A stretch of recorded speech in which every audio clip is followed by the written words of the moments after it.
All right, we should be live on the very first open mic with Nerdy Neo.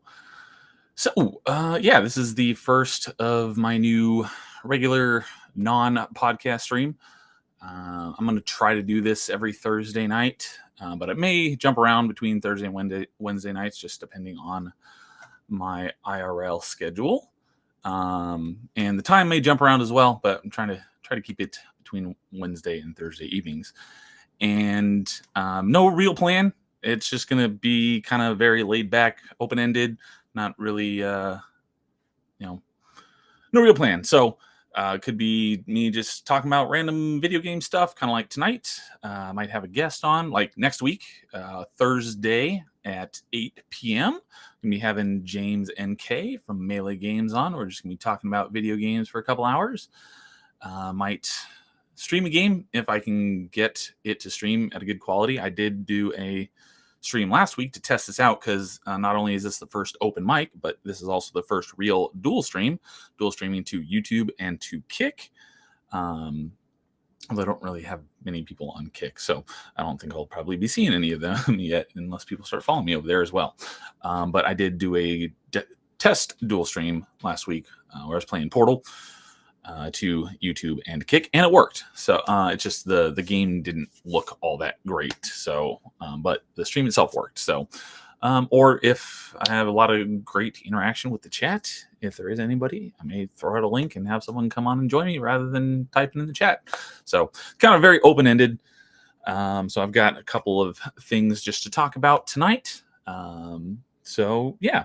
So kind of what I'm going to start off with tonight is just going over some of the things in Party Chat, episode 0 and episode 1. I didn't really get a lot of chance to talk about because when you're on a panel stream, you may not get to say everything that you want to, especially when you're on a tight time frame. So let's see here.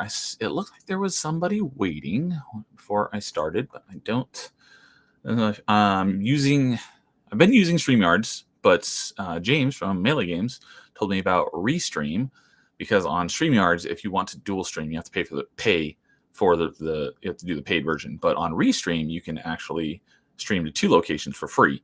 So that's why I'm doing YouTube and Kick. I would have liked to have done Rumble, but it wasn't an option. And I think in order to do Rumble, you have to do something RTMP or something, which I don't know what that means. But in order to do that on Restream or on StreamYard, you have to pay. You have to use the paid version. So that's why we're on YouTube and Kick. So yeah. So this is my first real stream, dual streaming, and the first time really streaming with Restream. So I'm going to learn how this works. It's very similar. So I think I'm not missing anything. One thing that I wanted to try is that my buddy DJ Axis, who was on my Mega Man stream, I think that was my very first stream actually. He does video game song remixes. So I'm gonna try. I was listening to that before we started. I have no idea if you can hear this or not, because I don't know if it shares system audio if I'm not sharing my screen. So if there is anybody in the chat, you'll have to let me know whether you're hearing this or not. I just hit play about 10 seconds ago. So I'm going to let that play in the background. I've got it pretty low, so I don't think it should be overpowering if you're even able to hear it at all. So, go check out DJ Axis's channel and listen to his remixes. Alrighty, so first thing I got on the agenda for tonight is going over in more depth some of the stuff that we touched on in episode 0, the getting to know you. I didn't get to talk about a lot of the stuff that I wanted to talk about, so I figured now when I'm doing a solo stream, I don't have to worry about being interrupted, or I can go as long as I want, or more likely as long as I can stay awake. If you didn't catch episode 0, the first thing we went over was the origins of our online names. And so my Nerdy Neo is based on my gamer tag, which is XNeo21X, which I've had since I got my 360 in February of 2006. So I had that for a long time. And everyone in the gaming side, I'm a big Xbox guy. So everybody in my Xbox community knows me as Neo. Um, I'm not all about the console war. I kind of mentioned that in one of the episodes of Party Chat because we've only had two so far. But it's not like, oh, Xbox is better than PlayStation or PlayStation better or whatever. Like, hey, like what you want. I would own all three consoles if I had the money and or time because they each have exclusives that I would love to play. But I've been an Xbox guy since high school because all my buddies had Xbox and we were huge into Halo, and so that's why I've just stuck with Xbox for all these years. And when they came up with achievements, that really hooked me. I am a completionist and an achievement hunter. I've got like a lot of gamer score. Not that I don't use that.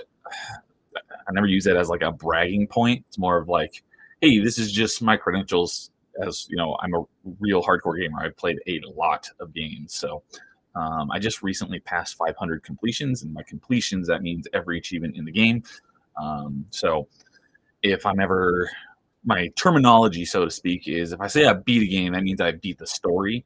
That doesn't mean I completed the game. Completed the game means I got 100% of the achievements, and I just passed 500 completions last month. I think I'm at like 509 now. Although it's taken me, I've gotten more than 9 completions because a bunch of there have been in the last month probably been like 3 or 4, maybe 5 games that I already had completed that either got new DLC or title updates. So I lost those completions.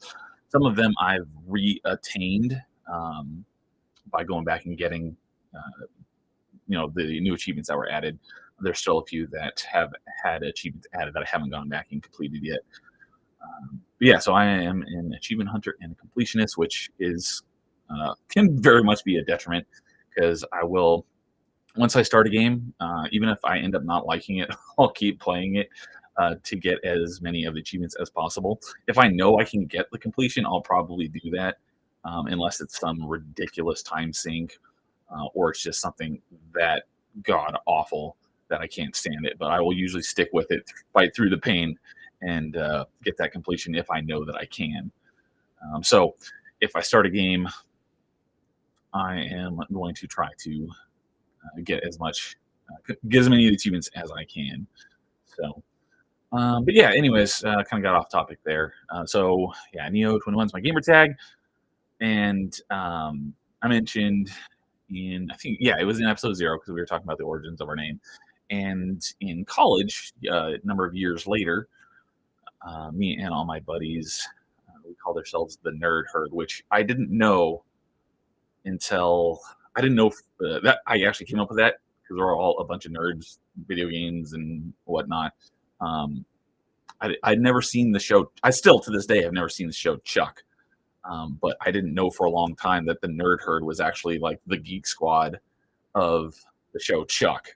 So I thought I was all original when I came up with the Nerd Herd, but then like, no, that's in the show Chuck. I'm like, dang it! I thought that was original. I thought I came up with it. Although I did come up with it, but I had never seen Chuck, so it's not like I stole it from them.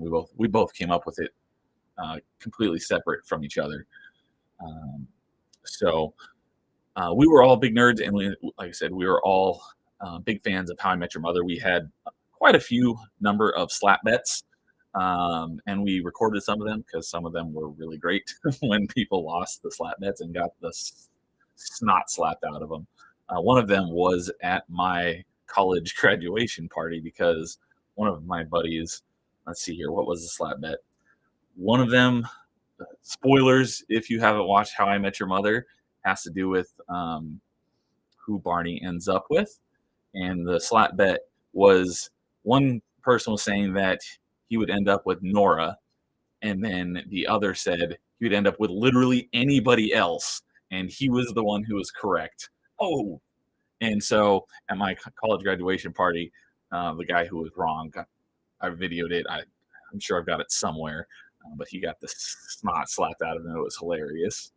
Hey, Vanquish. Awesome to see you here, man. I'm glad you could drop in. Let's see, what did you say? I have to really, really like a game to try to get all the achievements. Yeah, that's how most people are. I'm OCD about achievements, so It's a good thing and a bad thing. Most recently, I've been trying to get all the achievements for Dead Space and RE4 remake. Cool. Yeah, I have not played Dead Space, either the original or the remake yet.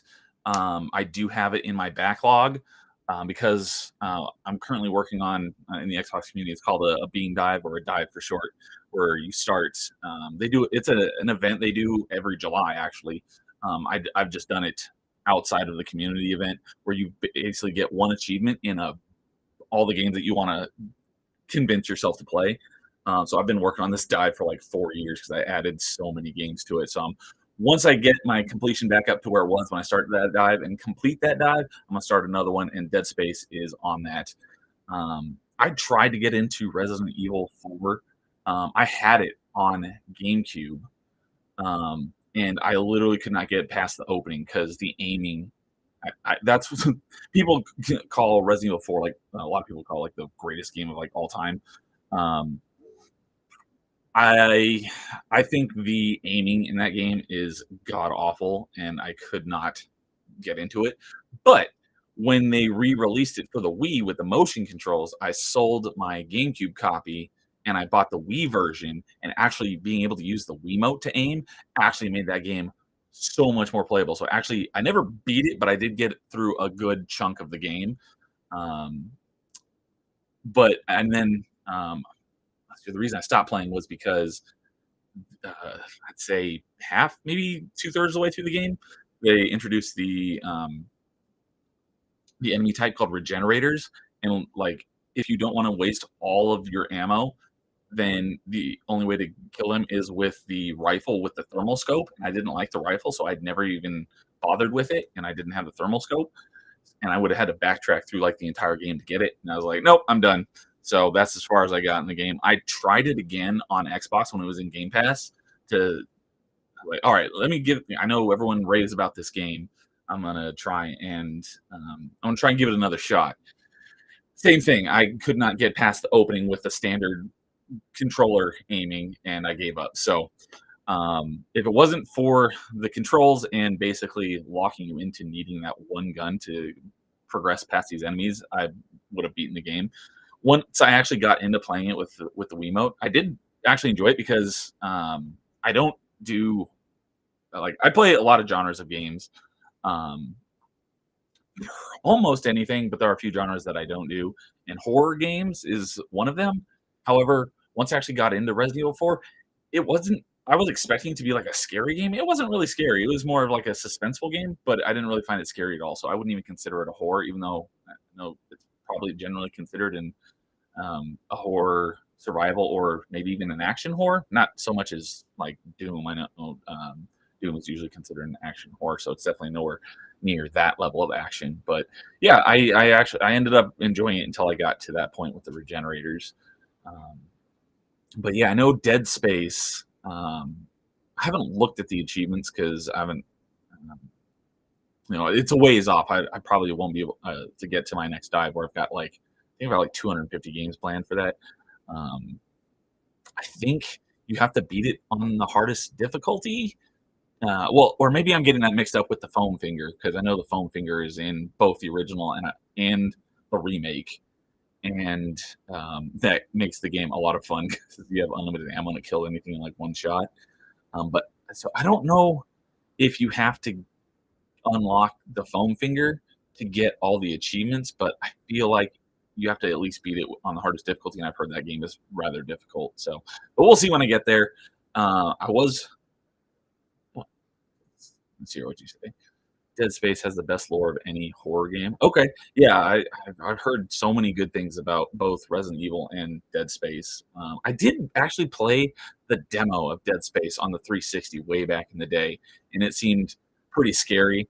Um, so, although when I say horror, like I'd be okay with that, like alien type stuff. When it gets into actually kind of talking about this, well, not me, I was in the chat, but with the Salty Nerd podcast. Oh yeah, you as you're or Vanquish, you're part of the Salty Nerd crew. Alex was talking about how he doesn't do like horror movies, and I was saying the same, but I'll do like um, I'll do like suspenseful stuff. But for me, it's really when it gets to um, like evil and possession type stuff, I'm out. But if it's like sci-fi horror, like Alien or Event Horizon, or Dead Space, I'm okay. I'm more okay with that. But yeah, Dead Space has the best lore of the horror game. Cool. Yeah, I am looking forward to eventually playing it someday. It'll probably be a while. Oh, look, there are two people in chat. Cool. Whoever else might be out there, say hi in the chat. I'd love to say hi. Um,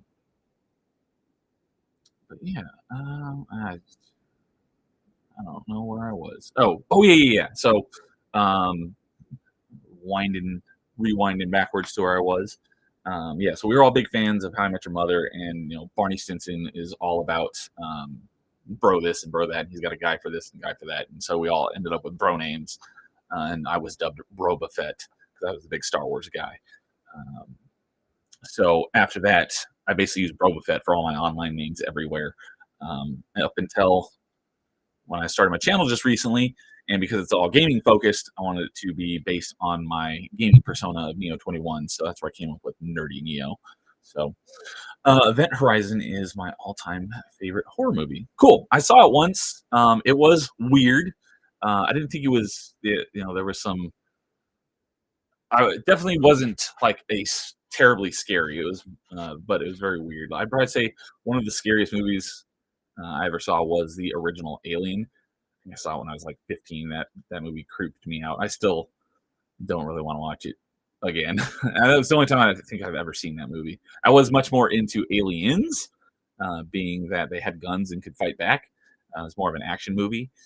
Definitely very similar Alien to Aliens as Terminator to Terminator 2, whereas Terminator 1 is more of a, it's not a horror movie, so to speak, but it is more of a scary movie, whereas Terminator 2 is definitely an action movie. But yeah, uh, Event Horizon is your favorite horror movie, which is why you love Dead Space. That makes perfect sense. I bet they were very much inspired by that movie, would be my guess, because similar to one of my, you tuned into Party Chat, one of my genres, primary genres of choice, which I'll get to later, is Metroidvanias, and Metroid is heavily, heavily inspired by Alien. Um, like Ridley, this is a derivative of Ripley, um, and I think the design of Ridley was derivative of the Xenomorph design. Obviously, not the head, but like the tail and the spines on the back. The music, the female protagonist.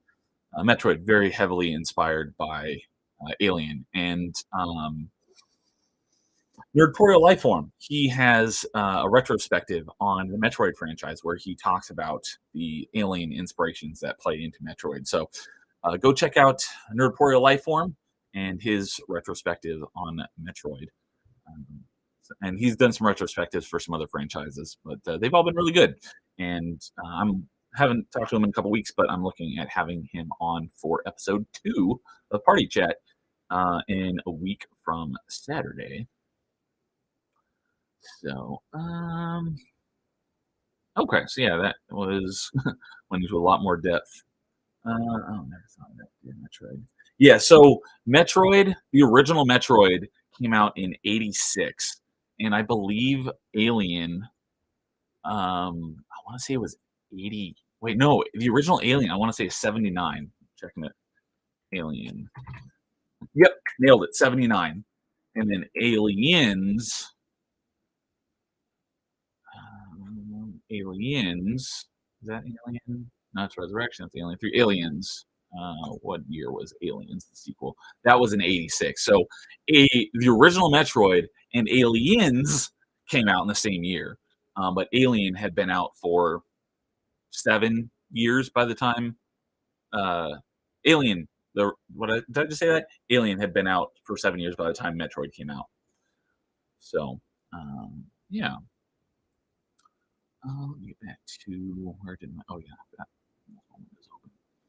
So yeah, so next thing we went over in episode 0 was our gaming lineage of our console family tree. So I started off with Super Nintendo, which I got for Christmas from my grandparents. I want to say it was the year that SNES came out in the States, which was, I think it came out in November of 91. I, I assume that it was 91 when I got it. It could have been Christmas of 92, but I'm pretty sure it was um, Christmas of 91 or Christmas of 92, one of those when I got SNES, which is what turned me into a gamer. It came with Super Mario World, and they also got me Star Fox. And yeah, those were my first two video games ever. Um, yeah, I know a lot of people consider like Super Nintendo like their favorite console of all time. I did like it. Played the heck out of Super Nintendo. Has some of my favorite games on it. Being my favorite games on SNES were the Mega Man games, particularly Mega Man X trilogy. I mean, there's more than three Mega Man X games, but on Super Nintendo there was X one, two, and three, and then the rest of them were on PlayStation and PC. I don't even think X4 and on came out on Nintendo consoles until the Mega Man X Legacy Collection 1 and 2 came out in 2018. Don't quote me on that, but I'm pretty sure because SNES, there was, I believe, the only Mega Man games that came out on N64 was the Mega Man Legends games. And then on GameCube, I know there was Mega Man X Command Mission, which another buddy from the Mega Man stream, um, because it was me, DJ Access, and Geno95. Geno95 was actually just started and streaming a playthrough of Mega Man X Command Mission just a couple hours ago, and it plays. It's a turn-based, basically like I think I haven't played any of Final Fantasy because I'm not into JRPGs, but I'm pretty sure it plays like Final Fantasy VII. It is a turn-based RPG, and you have random encounters, which I'm pretty sure Final Fantasy has. So I'm not a big fan of that and turn-based combat. But I believe that was one of the only Mega Man games on GameCube. So I'm pretty sure, yeah, Mega Man X4 and on weren't on a Nintendo console until the Switch when the Legacy Collection came out. But yeah, Mega Man X1, 2, and 3 are my favorite SNES games. Mega Man X3 is my favorite of those three. It's the only one I actually owned. One in Mega Man X and X2, I either rented or borrowed from friends, but I never actually owned the cartridge myself. I actually own the Mega Man X3 cartridge. So that's the one I played the most. And when you're fully powered in Mega Man X3, when you've got the hyper chip, which is when you is the gold armor, which means you have not only do you have all of the armor upgrades, but you have all the enhancements, which because there's four armor upgrades: your boots, your chest, your arms, and your head. So that's four, and there's 8 stages. So in X3, because they didn't have this in X or X2, they added an additional uh, capsule in the other four levels that didn't have the armor upgrades, and they're the pink ones, and they're the enhancements, and you can only get one of those, and that enhances one of those four parts. But if you don't get any of them, and you get to the end of the game, and you've gotten all the other collectibles in the game except for those four pink armor enhancement capsules, um, on about halfway through Doppler Fortress Stage 1, there's a hidden capsule which gives you the hyperchip, which is all four of those enhancements all together. And then in the next level, if you do it right, you can get the Z Saber from Zero. And the hyper chip, Mega Man X in X3 with the hyper chip and the Z Saber is arguably, in my opinion, the most powerful Mega Man in any Mega Man game. He's crazy overpowered, and it makes the boss of the game a piece of cake. Um, but yeah, some of the other I didn't write this down, but some of my other favorite SNES games was similarly to Mega Man X, the Donkey Kong Country franchise. I really loved. I never actually owned Donkey Kong Country 1 or 2. I rented and or borrowed those from friends, but I owned Donkey Kong Country 3, and I played the bejesus out of that. And I want to say that the max percentage you could get in that game was 103%. I had multiple game saves where I got 103%. Some of those were a real pain because in that one you have to collect all the banana birds, and every banana bird you collect, you have to go through this mini game where it's basically Simon Says. You have a little thing that has four symbols on it representing the four buttons on the face of the Super Nintendo controller, and each banana bird adds one more. So like the first one is just like three, and then when you find the next banana bird, you got to do four, and it gets up to like 20 or something. It's like impossible to do out of memory, so I actually had to cheat and write it down and then play it back. Um, so Donkey Kong Country 3 was the one I played the most, and that was the one with Dixie and Kitty. I know it wasn't the most well regarded, but it was cool because it introduced the vehicles, like the hovercraft, and at the end you could get the gyrocopter, which was pretty cool. So let's see here. You never had a SNES. You were a Sega Genesis guy. Okay, yeah, I never had a Genesis. One of my best friends at the time had a Genesis, so I would play Genesis games at his house, and he didn't have a Super Nintendo, but he'd play Super Nintendo games over at my house.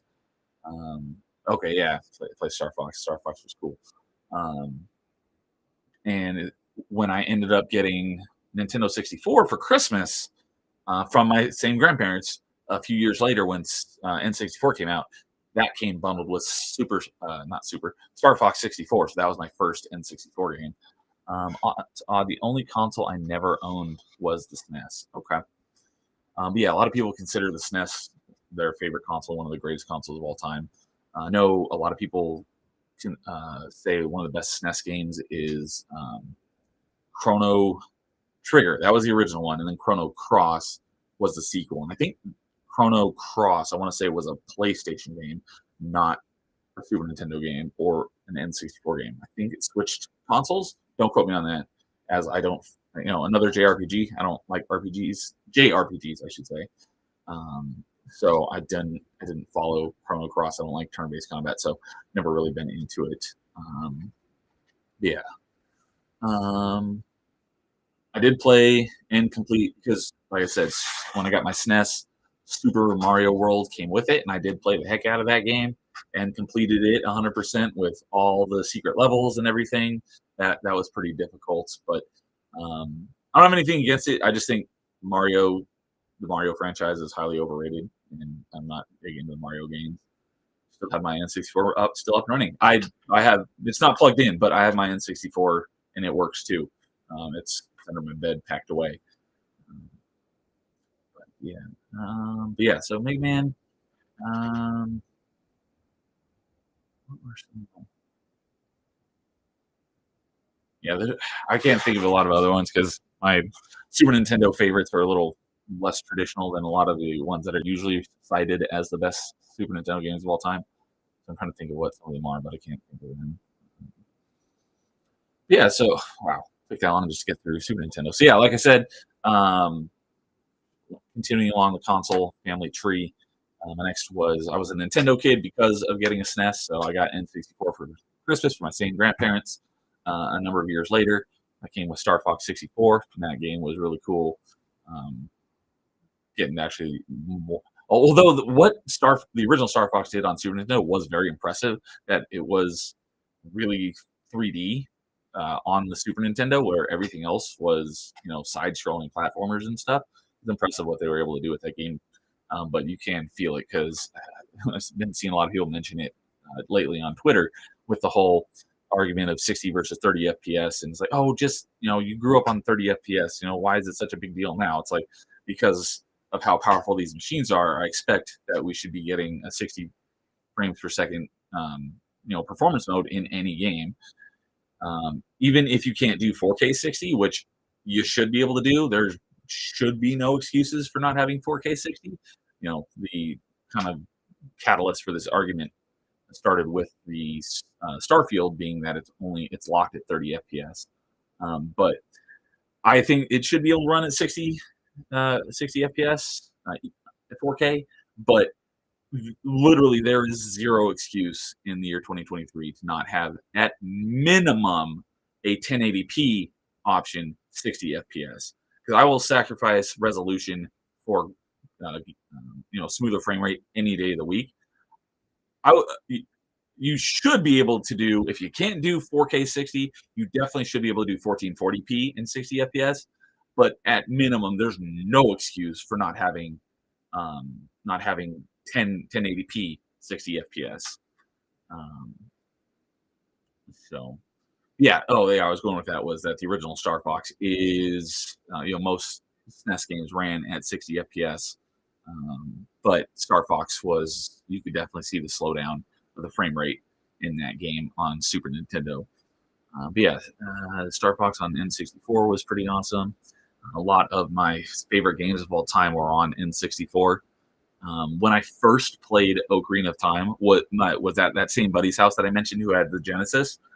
He had an N64 before me, or we may have gotten it around the same time, but he had Ocarina of Time. I went over to his house one time and he showed me Ocarina of Time, and it didn't catch me. It seemed kind of boring, um, but I ended up I had a Game Boy Color as well, and I don't remember why or if someone suggested it to me or someone just got it for me as a present, but I ended up getting Link's Awakening DX on Game Boy Color, which was just the original Game Boy version of Link's Awakening, but with color, and they added an actual new dungeon to the game that was based on solving puzzles that use color. And I really enjoyed that game. And I think that's what got me to give Ocarina of Time another try. And so I ended up asking for Ocarina of Time for like my birthday or something. I ended up getting Ocarina of Time, and that is still in my top games of all time. Definitely excellent game. I kind of briefly mentioned it in episode 1 of Party Chat because we were talking about games we've beaten more times than any other game, and Ocarina of Time is probably one of them. There was probably 10 years or so where I probably beat it once a year. Um, oh yeah, and Mega Man X3. I've beaten that game a ton of times. That's also one of my most completed games. But yeah, Ocarina of Time, fantastic top tier game. Holds up. It's probably been, I think the last time I played it was I played the Master Quest disc um, that came. Was it? I think it was a pre-order bonus with Wind Waker because the Master Quest was a GameCube disc, and you could play either the original version or the Master Quest version, which remixed all of the dungeons to make the puzzles more difficult. I didn't really think that there were some that were a little more tricky, but it was a nice change of pace considering how many times I had already completed Ocarina of Time. Um, but it wasn't really that difficult. But I played Master Quest like right when I got it, and that was the reason why I pre-ordered Wind Waker because we had recently seen what the next Zelda was going to look like from E3, and it was that dark castle fight between Link and Ganondorf. And still to this day, I'm disappointed we never got that game because I was so looking forward to that game. And then when they showed Wind Waker and it's this little kitty cartoon cell shaded version of Zelda, I was like, wait, really? This is what you're giving us? We want that one. And a lot of people consider like really love Wind Waker. It wasn't a bad game. I'm just not a big fan of it. Especially, I've heard that they because a lot of it was busy work and just um, that was yeah busy work. My biggest gripe about that game was all of the treasure hunting for the shards of the Triforce, and then you had to spend like 900 rupees for every single one to get the maps decrypted and whatnot from Tingle. That was a huge pain. I heard that when they re-released the DS version, they really toned that down. So that version, if I never played that because I think it was a 3DS game, not a DS game. I have a DS. I never got a 3DS. So I'm pretty sure it was a 3DS HD remix of Wind Waker, but so I never played that. But if you were going to play one of the two, I'd probably recommend the DS version because yeah, that really soured it for me. It was a decent game, but yeah, it didn't hold a candle to Ocarina of Time in my opinion. But yeah, so I pre-ordered Wind Waker for the sole reason of getting the Ocarina of Time Master Quest disc. So I right when I got that Master Quest disc, I played through the Master Quest version, and then I played. I went back and played the original version via that disc, so playing it on Wii rather than on N64. I want to say 2016. So it's been a good chunk of years now, but I have beaten Ocarina of Time a lot of times, and yeah, still held up last time I played it in my top games of all time. The my other favorite Zelda game, and is nearly on par with Ocarina of Time in my opinion, is Twilight Princess. That game was fantastic. Probably one of my not a bad game, but my lesser favorites of the Zelda franchise was Skyward Sword. I was not a huge fan of it. Not bad, just I wasn't a huge fan. Okay, played the hell out of Ocarina of Time, but never touched another Zelda until Breath of the Wild. Okay, yeah. I played kind of opposite. Never played. Well, I was gonna say I never played the original Zelda. I did play it briefly at like a friend or a cousin's house when I was like really little. It was probably before I even had a Super Nintendo of my own. And yes, I know the original Zelda was on NES, not Super Nintendo. But before I even had a Super Nintendo, I'm pretty sure I played the original Zelda on an NES at a friend's or a cousin's house or something for a few minutes. And I've never played Zelda 2. But since Ocarina of Time and Link's Awakening, and I've played almost every Zelda. I think the only one I didn't I played a chunk of Minish Cap via an emulator, but I never finished that one. And I never what was the second one on DS? Because the first one was Phantom Hourglass. I beat that one a couple of times. Spirit Tracks, that was the other one on DS. I never played Spirit Tracks. But other than those two, I think oh no, because the other one, me and a buddy, um, we split up Oracle of Ages and Oracle of Seasons. I had Oracle of Ages. I beat that a few times. He had Oracle of Seasons, and we were supposed to swap after we played them so we could both play both of them. He ended up selling Oracle of Seasons before I got done with Ages, so I never actually got to play Seasons. Um, and I never played. I know Krigler has raved about it a bunch of times on side scrollers. Was it Four Swords, or it was something along those lines? I never played that multiplayer one. That one looked fun, but never played it because I didn't have many friends that were into Zelda. But all of the mainline Zeldas I played up through Skyward Sword. I don't have a Switch, so I haven't played Breath of the Wild or Tears of the Kingdom. If I ever, hey, Paul Hadouken, what's up, man? Glad you were here to hear me ramble on about video games. Um, but yeah, I would love to get. Like I said earlier, I don't have a Switch, but I would love to get one because I would love to play. I probably would if whenever I do, assuming I do get a Switch. Probably the one thing that'll push me to finally get a Switch is when Metroid Prime 4 ever comes out, assuming it comes out on Switch and not whatever comes after Switch. At that point, I'll very likely get a Switch because Metroid Prime trilogy is one of my favorite franchises of all time as well. But when I do end up getting a Switch, assuming I do, just given how massive they are, I'll probably skip Breath of the Wild and go straight to Tears of the Kingdom because from what I've heard, it's the exact same map but blown up like even more so. So it definitely seemed like it would be kind of a waste of time to play Breath of the Wild. What I would probably do is if there's story I'm missing, I'd probably just like watch the story elements of Breath of the Wild on YouTube and then get into Tears of the Kingdom. Love hearing people ramble about video games. Awesome, because that's what I'm here to do. What's Vanquish? My wife is big into Switch. I'm PS5 and PC. Yeah, okay. Yeah, that makes sense because Switch is my my Xbox community that I'm a big part of, the Achievement Hunting 101 community. They do a Achievement Hunting 101 podcast every week, and they're often arguing, throwing subtle jabs at Switch not being an actual console. Jokingly, of course, it's all in good fun. But yeah, Switch is not like a hardcore gamers console. Most people probably either have a PC and a Switch, an Xbox and a Switch or a PlayStation and a Switch. Not any real hardcore gamers probably not going to have just a Switch. So that definitely makes sense that you would be PC, PlayStation, and your wife would be Switch. Um, so, oh yeah, so that, oh yeah, so yeah, when it comes to N64 stuff, yeah, Ocarina of Time is one of my favorite games of all time. Ah, Steam Deck. Yeah, Steam Deck. I've heard good things about it.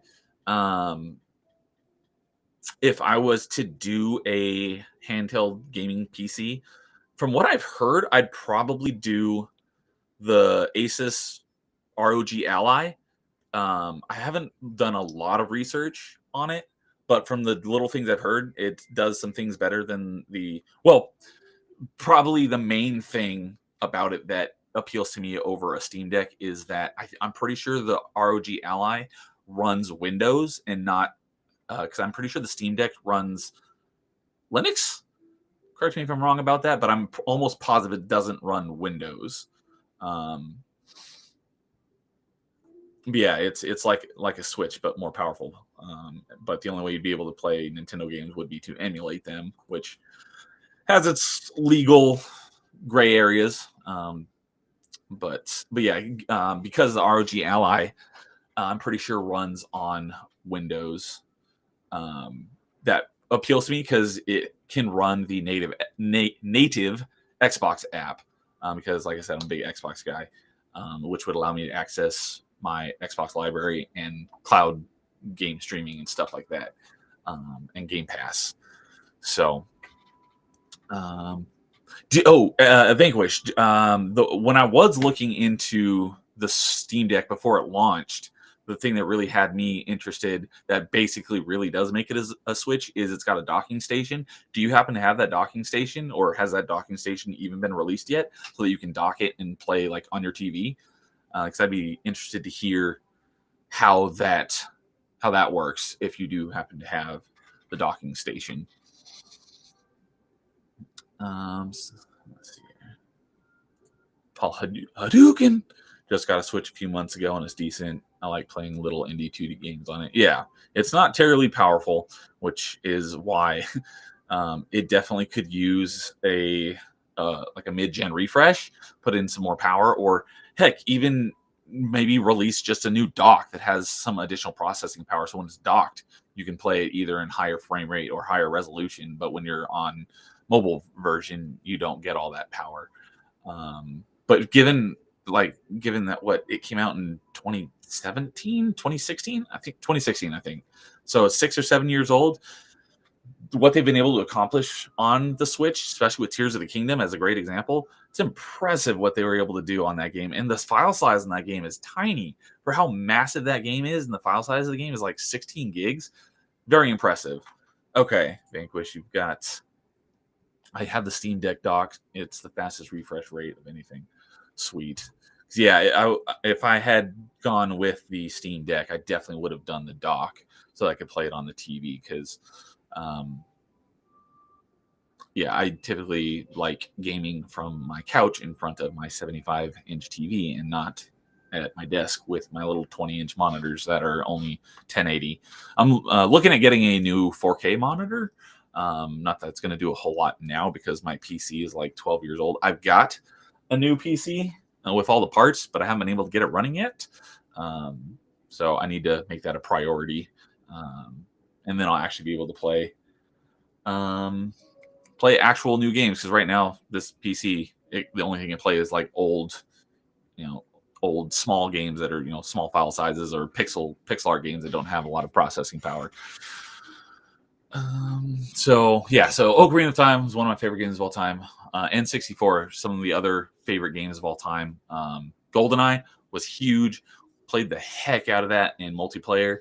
But then when Perfect Dark came out, the spiritual successor, that Perfect Dark was one of my favorite games of all time for probably close to a decade because it took every single thing GoldenEye did. Perfect Dark did way better, and it's a bummer that it's still widely regarded as from a lot of people, pretty much everyone who's played it is regarded as a game that they love, but it was way better than GoldenEye and it did not get the recognition that it deserved, because whenever people talk about like their favorite N64 games, it's usually GoldenEye. Not often is Perfect Dark referenced, when it was one of the big things too. Was I think it was one of the first games to do this, is that you couldn't even access all of the content on the cartridge if you didn't have the expansion pack for the N64, which I believe the base cartridge that came with the N64, what that was 2 megabytes of RAM, and the expansion pack upped that to 4 megabytes of RAM. I'm almost positive. And some of the things in Perfect Dark you couldn't do unless you had the expansion pack. I think Perfect Dark, most of them came with the expansion pack, or maybe that was Donkey Kong 64. I think Donkey Kong 64 might have required it in order to play it. But I do know for a fact that Perfect Dark, you could access most of the game without it, but there were things you couldn't do. And the biggest thing you couldn't do without the expansion pack was all of the suite of multiplayer options. Because GoldenEye only had in the multiplayer, you could only play with up to your 4 people. In Perfect Dark, you could have 4 people plus up to 8 sims, or bots. They were called sims in Perfect Dark. And you could play with 12 characters running around a map, and there were crazy amount of options, and you could have different personalities for the sims. Like the revenge sim ignores everyone except for the last person to kill it. There's all sorts of, and you could increase they had a whole slew of AI levels, like from super dumb to super smart, and there was just a whole bunch. There was a turtle sim who had tons of health but ran really slow. Then there was like a speed sim where it ran really fast but had no health. There was all sorts of cool, crazy options you could do in the multiplayer in Perfect Dark, and it had challenge mode, which was you could do that with your solo or with up to 4 of your friends, and you could work together on completing. I think there were 30 challenges, and they were basically like small missions that you had to do inside the multiplayer maps. So let's see here. Yes, thank you, Vanquish. Perfect Dark was amazing. Star Fox 64 came with the expansion pack? Are you sure? Because I got my N64 for Christmas. I'm pretty sure it was the Christmas that came out, and it did not. Not the expansion pack. I know what you're talking about. The N60 Star Fox 64 came with the Rumble pack that plugged into the controller that gave the controller rumble. The expansion pack was on the console itself. There's a little pop open flap, and you take this little black thing out, and you put the expansion pack, which had the red top on it, in the front of it. That was the expansion pack. Star Fox 64 came with the Rumble pack, which gave the controller rumble, which they played into in Ocarina of Time. That was, I think, when you collected 20 gold Skulltulas, you unlocked the Stone of Rumble or something. And if you had the Rumble pack, when you got near a secret, your controller would start to rumble. That was pretty cool. So, yeah, because I know the expansion pack did not exist when the N64 released. It came out later. So, yeah, I'd be willing to bet that that's what you're thinking of as the Rumble pack. So, yeah, Perfect Dark, fantastic game for the time. Did not get the recognition it deserved. The sequel, Perfect Dark Zero, which was actually a prequel, which was a launch title for the 360. One of those games that it's kind of funny because that was before the 360 launched. I think everyone was expecting Perfect Dark Zero to be the big hot launch game. Hey, you guys are all tweeting me out and tagging me on Discord. Appreciate it. Gets more people in here to listen to me ramble about games. But yeah, so Perfect Dark Zero, I'm pretty sure everyone was thinking was going to be the big launch title for the 360. The funny thing it turned out is most people regard it as a terrible game. It wasn't terrible, but it was not as good as the original Perfect Dark. And they made a lot of lore changes. Like, it's a prequel, so it takes place before, but in Perfect Dark on N64, which was one of the few games on N64 that actually had spoken dialogue. Not a lot of games had that on a cartridge. I know PlayStation games had it because it was on a disc, but not many N64 games had spoken dialogue. I know one of the other ones was Turok or Turok 2. Might have been Might have been 2. Because I had Turok because one of my buddies just gave it to me. He's like, "Here, you want it?" I'm like, "Yeah, sure." I don't think that one had audio dialogue, but I'm pretty sure I played Turok 2 at a friend's house, and I was impressed that it had audio dialogue. All right. Oh, we got some quite a few people in chat here. So what do we got here? Paula Dugan. Something came with the expansion pack though. What was it? I can't remember. There was a game or games that came with the expansion pack bundled in. I want to say it was Donkey Kong 64 because I think Donkey Kong 64 you couldn't play it without the expansion pack, whereas Perfect Dark you needed the expansion pack in order to get access all of the content in the game. You could play it without it, you just couldn't do everything. I think Donkey Kong 64 you required the expansion pack in order to play, so that's what you might be thinking of. Hey, Melee K, you're here. I'm looking forward to having you and James on next week. It's going to be a lot of fun. I remember getting expansion pack with my Jungle Green N64 for Donkey Kong 64. Oh, there it is. So it was Donkey Kong 64. Okay, cool. I just had the standard black N64, but I remember seeing a lot of those other colors. I did have the I could go get it right now. It's under my bed. It was a special Nintendo Power special that if you renewed for a year, you could get the Donkey Kong 64 controller, and it's a yellow controller, but the bottom of the 3 prongs on the N64 controller are brown, so each of the prongs looks like a banana, and it has the DK64 logo on it. I still have that. And then I think similarly, I also have the gold N64 controller. I think I also got through a special Nintendo Power deal. And it was gold to go along with the gold cartridges that Ocarina of Time and Majora's Mask came out in. They did also release them in gray cartridges, but I do have both Ocarina of Time and Majora's Mask in the gold cartridge. So just taking a quick breather from filming our podcast to say hi, have a great rest of your stream. Excited to chat games next week. I am very excited to have you on and chat with you two next week. Shout Paul Hadouken. Thank you, man. Appreciate shouting me out. What do we got here? Hey, oh, he's saying hi, howdy. Hey, Melee, how's it going, Vanquish? Okay, so let's see here. Okay, so my brain is hurting. Were there any N64 games that came with the expansion, not the Rumble Pack? Yeah, I think I kind of covered that. I'm almost positive it was Donkey Kong 64 that came with the expansion packs. I had both of those games, and I think that's why I didn't have... If I had to put my money on it, I'm pretty sure Donkey Kong 64 came out first, and that's why I had the expansion pack. So when Perfect Dark came out later, I didn't have to worry about getting it because I already had it.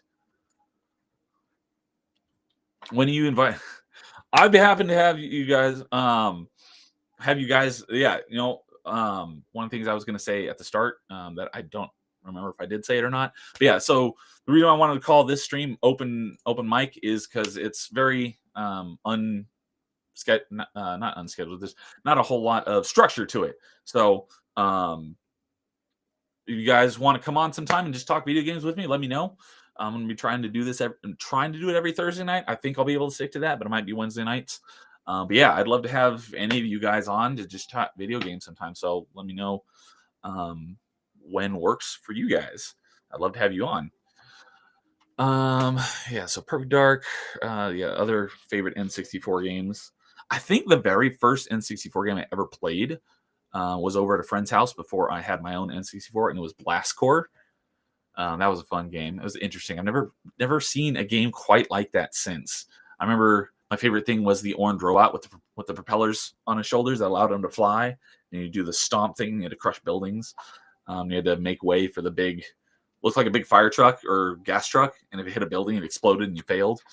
I remember they went out of town one time, and they let me borrow the N64 while they were out of town so I could play Blast Corps until they got back. And then I think that was like in the here. Maybe I didn't get the N64 on the launch year. Maybe it was the year after. So I feel like they went on vacation in summer when we borrowed it. But I think the N64 was I want to say it was a holiday release time. So like came out in November. So if I played it in the summer and then got an N64, it had to have been the year after. But I'm not totally sure on when the N64 actually launched. But yeah, Blast Corps was fun. I'm almost positive Blast Corps is part of the Rare Replay, which is available on Xbox. It is part of Game Pass. I actually have the disc because when I bought my Xbox One X, the people I bought it from, I got a killer deal on my One X because I wasn't planning on upgrading to the One X. I was perfectly happy with my. I didn't get the Xbox One at launch. I got it probably about a year later. Um, but I was planning on just sticking with that for plenty of years late. But my Xbox One died. The power supply, I'm pretty sure the power supply shorted out, or the fuse or something blew in it, so it wouldn't power on anymore. So, and that was like a couple weeks before my birthday. So, if there was a time for it to die, that was the perfect time. So I ended up getting. I didn't want to buy it. The first thing I looked was secondhand, like through eBay and Facebook Marketplace and Letgo. Although I don't know if Letgo even exists anymore. But I looked around for secondhand stuff, and I got a steal. I bought because when the One X released, it was $500 new.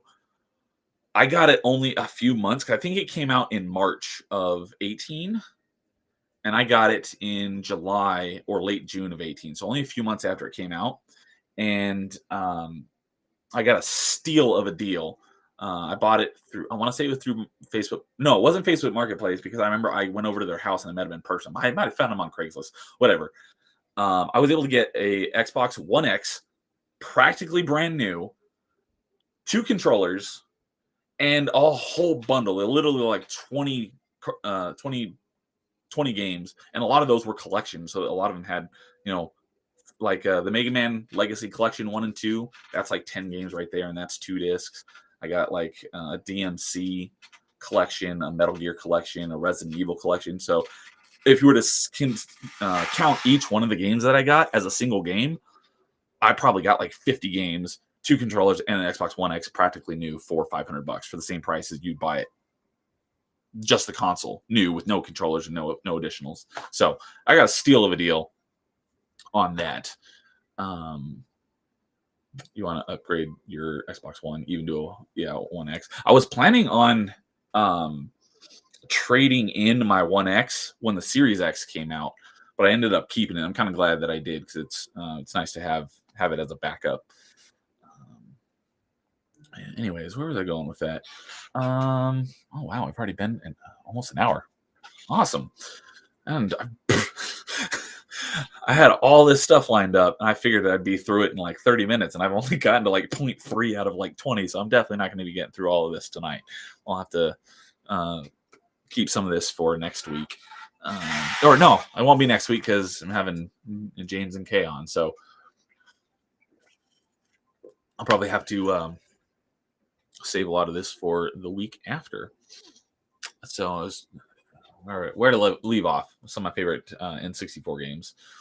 I was talking about Perfect Dark, and then Perfect Dark Zero, which I thought was a decent game. Wasn't as good as the original. That's where I was. A lot of people considered it a terrible game. It was okay. I was talking about the lore resetting, because in Perfect Dark, it had voice. Was one of the few N64 with voiced characters, and she was British. In Perfect Dark Zero, which I said is a prequel. I don't know how far ahead, what the gap in time is in canon between the 2 games, but it was a prequel, and she's not British, or at least she didn't have a British accent, which made no sense. It's like, so in between these games, she gained a British accent? That doesn't make a lot of sense. But the way that the weapons worked in Perfect Dark Zero was kind of interesting, because when in order to add a gun to like your collection, you had to finish the level with that gun in your inventory, and it was kind of like the case in Resident Evil 4, where you have like 8 blocks. In Resident Evil you have a lot more blocks than that, and you can expand it and get more storage space. But in Perfect Dark Zero, it was, I think you had like 8 blocks. Some guns, like handheld pistols, would be 1 block. Some of the bigger guns would be like 3 blocks. So you could fit as many weapons onto your person at a time as you could, as long as they fit in those blocks. So, but in order to add them to your collection, you had to beat the game with that gun, or beat that level with that gun in your inventory. So sometimes you have to play a level multiple times in order to add all of the guns that are in that level to your collection. But once you did, then you could start any level with whatever guns you wanted. And in my opinion, the best gun in that game was, I forget what it's called, but the actual gun model is the FAMAS. But it instead of shooting bullets, it shot plasma, and it was rechargeable, so you never had to worry about ammo. And its secondary function was invisibility, which was pretty cool. So allow you to sneak through some of the level. The music stopped. Did I get through all the way through? Oh no, it said, "Are you still watching?" Yes, I am still watching, sort of. But yeah, that was one of the other things I was going to mention about the original Perfect Dark. In comparison to GoldenEye, is one of the cool things that they added in Perfect Dark is every gun in Perfect Dark had a secondary function as well, which was really cool. And some of the guns even had, this game taught me this word because I did not know this word before Perfect Dark, a tertiary function, which is a third function. But my favorite gun in the original Perfect Dark was the Super Dragon. The Super Dragon and the regular Dragon are like the exact same gun, and their primary fire is the same. The Dragon, its secondary function is you throw it on the ground and it becomes a proximity mine. So if someone goes to pick it up, it explodes. But the Super Dragon, the secondary function is you turn it sideways and it becomes a grenade launcher. That gun was really freaking cool. So yeah, that was one of the other cool things about Perfect Dark, the original Perfect Dark, is every gun had its second, and some even had a tertiary function. But yeah, so Ocarina. So favorite games on N64, Ocarina of Time and Perfect Dark are probably my favorites. Shoot, I should have written some of them down. I'll have to go back and look at some of my N64 games. So I'm kind of blanking off the top of my head on what others were my favorite, because those are always the first and main ones I talk about. Hey, you got let's see here, Internet Crusader. Hey, man, or assuming you're a man, appreciate you joining me. The long shot with the penetrating shot. Oh, yes, I was just gonna say the XR20 Farsight is one of the most broken guns of any video game in all of first-person shooter history. Oh my god, talk about a griefer gun. So for anyone who hasn't played Perfect Dark, XR20 Farsight is ridiculously overpowered. So it's a alien gun. It is a sniper rifle. I believe it had 8 shots per magazine. It had a X-ray mode, so you could see through walls, and you could also shoot through walls. And it was also, unless they had a shield, it was a one-hit kill. And to add on top of that, the secondary function of that gun was target tracking. So you could set it on the secondary function and just hold the aim button, and the cursor will automatically seek through walls to automatically find you targets, and you just shoot them and get a kill. And you could be anywhere in the map, and just you could rack up kills because you have no idea. If you're on the receiving end, it sucks. You have no idea where you got shot from. But if you're the one who has the Farsight, oh my god, it was so much fun. It was like GoldenEye. People say that playing as Odd Job is cheating. This was so much more cheating than using Odd Job. And then, yes, the other favorite gun from the original Perfect Dark was the laptop gun. That gun was so much fun because the reason why it's called a laptop gun is because it's like a spy's gun. It folds up and looks and actually operates as an actual laptop, but it folds out and it's a full auto gun. But the secondary function is you throw it on the wall and it becomes a little sentry turret, and it'll shoot enemies for you. That was a fun one too. So yeah, those are definitely some of the best guns from the original Perfect Dark. Man, I haven't gotten through any of this list yet. So all right, well I'll jump to. So that was N64, and then next I had GameCube, and I got that on launch. I remember going to Target. I remember that day going to Target. I think the first Target I went to was sold out of the black Xboxes. They only had the purple one. I was like, I don't want purple. I want black because this goes for any sort of technology. If it comes in black, I want it in black. I remember the second Target I went to, they had it in the afternoon. I remember it came out on a Sunday, which was odd. I remember going to get it, and I was able to get the black GameCube on launch day, and I got Rogue Squadron. Oh, Rogue Leader. Sorry, Rogue Squadron was an N64 game. That was also one of my favorite N64 games. That was a great game. And Rogue Leader was even better in every regard. So that turned out being one of my favorite GameCube games. Was Rogue Leader, fantastic game. And then I also got Tony Hawk Pro Skater 3 on launch day, which I played the heck out of. And I had played Tony Hawk. I did have Tony Hawk 1 on N64. I had Tony Hawk Pro Skater 2 on Game Boy Advance. So I didn't get the full experience, but all the maps were literally the same in the Game Boy Advance game. It's just you have this isometric view rather than following your skater. But then I got Tony Hawk Pro Skater 3 on GameCube, and there was a lot of really cool secret characters in Tony Hawk Pro Skater 3. My favorite was Darth Maul because he had a hoverboard and he had his staff saber. There was Wolverine. Wolverine was pretty cool. There's a few others, but those were the ones that I remember the best because those were the coolest. But yeah, GameCube. Oh, how did not come to me right away, even though I already mentioned it. Metroid Prime.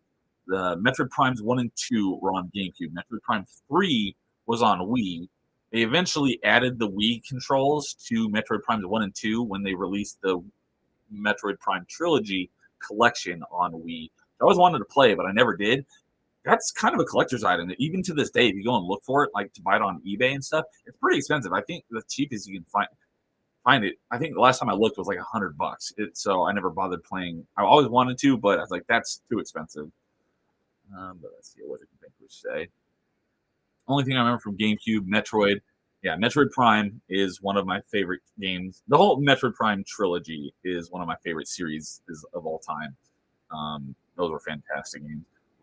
Rogue Squadron, Resident Evil 4, which I talked about earlier, and Resident Evil 1 remake. Yeah, Resident Evil 4 is the only Resident Evil game I've played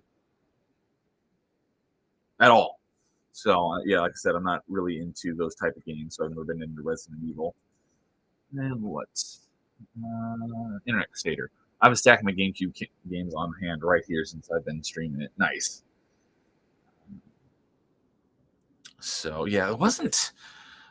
It's funny because whenever Craig on Side Scrollers talks about GameCube, he's like, "Yeah, no one had GameCube." It's like GameCube is a very well regarded console. Everyone that had it loved it. It's just it didn't sell like hotcakes like the PS2 did. And the main reason why the PS2 sold so well is because it was a DVD player and it was cheaper than standard DVD players. It's the cheapest DVD player on the market, and it played games and it had a great library of games. So yeah, of course it's going to sell like hotcakes.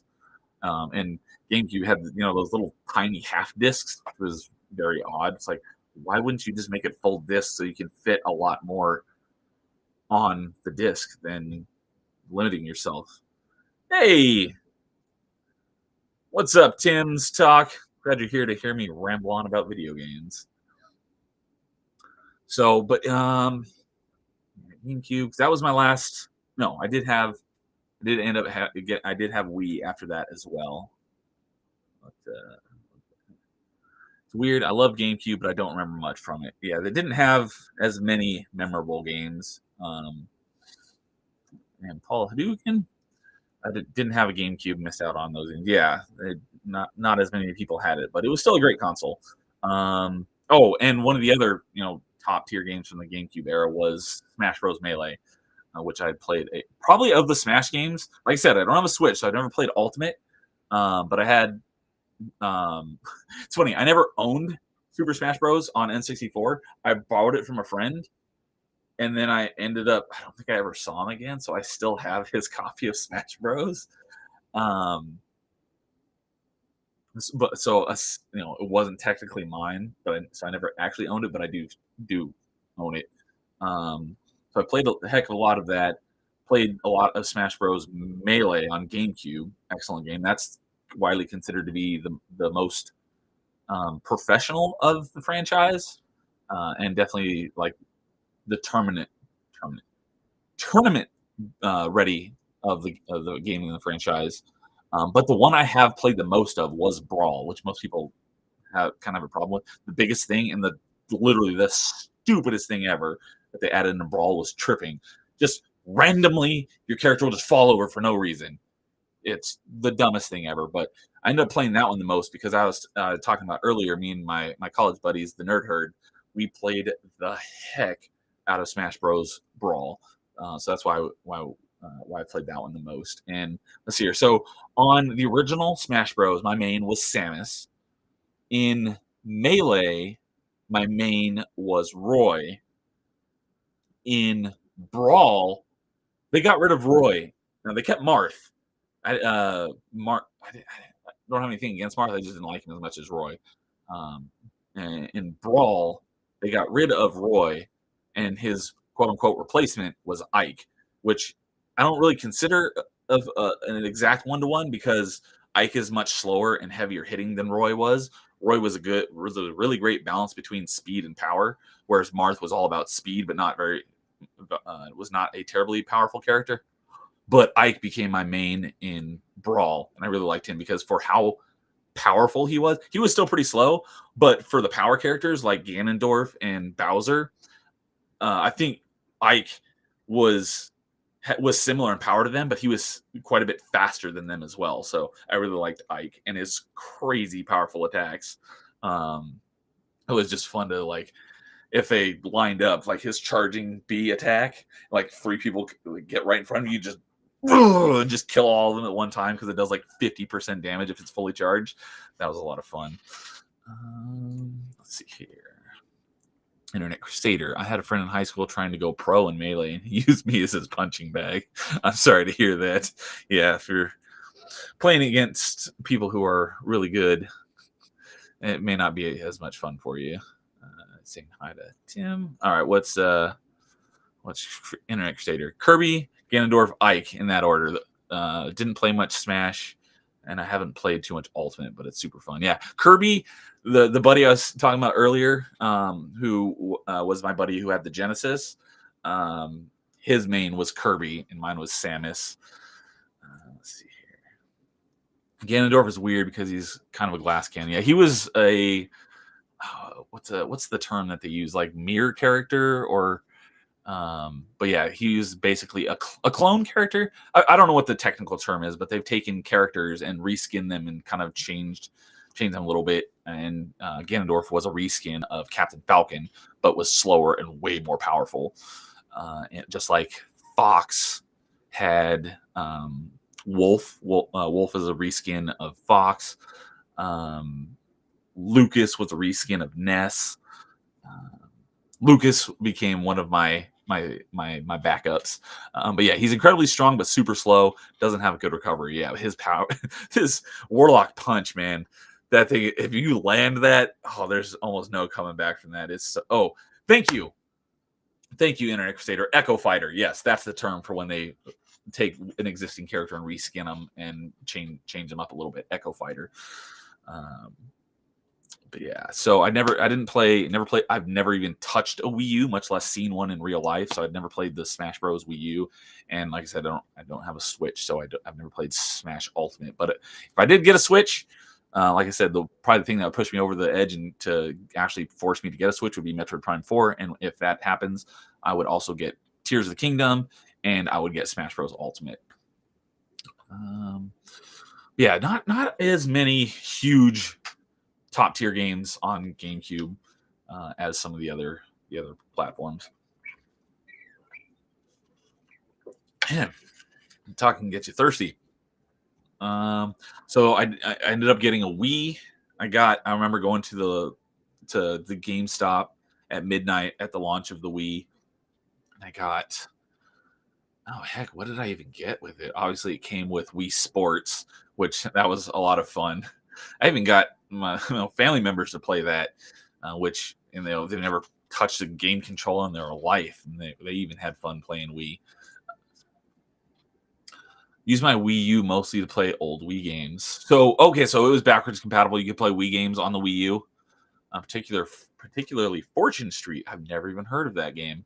Hoping to stream that again real soon, but it's only fun with friends to torture. I've never heard of that game. I don't even know what genre that is, so I'd be interested to hear more about what that game is about. Um, yeah, top that's my top Wii games were Smash Bros. Brawl, Metroid Prime 3. Not a huge, like I said, I've never been big into Mario. Never, I played Mario Kart 64 a bit with friends, but I never. That was the only Mario Kart I've ever really played more than a little bit. So I've never been big into Mario Kart. Fortune Street is Monopoly with a stock market. Okay, so it's basically like a board game made by Square. Okay, he plays Mario and Dragon Quest characters. Okay, interesting. Yeah, never heard of that one before. Um, so, but about the time of Wii, that would have been, when did the Wii come out? No, I think I need to back up a little bit because the GameCube and the original Xbox were the same generation. The Wii would have been later on because during the time of the Wii, no, sorry, during the time of the GameCube is when all my buddies had got Xboxes and Halo, and that's when I switched over to Xbox. Although for years I didn't even own an Xbox because every one of my friends had one, so I and we hung out all the time. We were always playing like 8 or more uh, players of Halo LAN parties and stuff.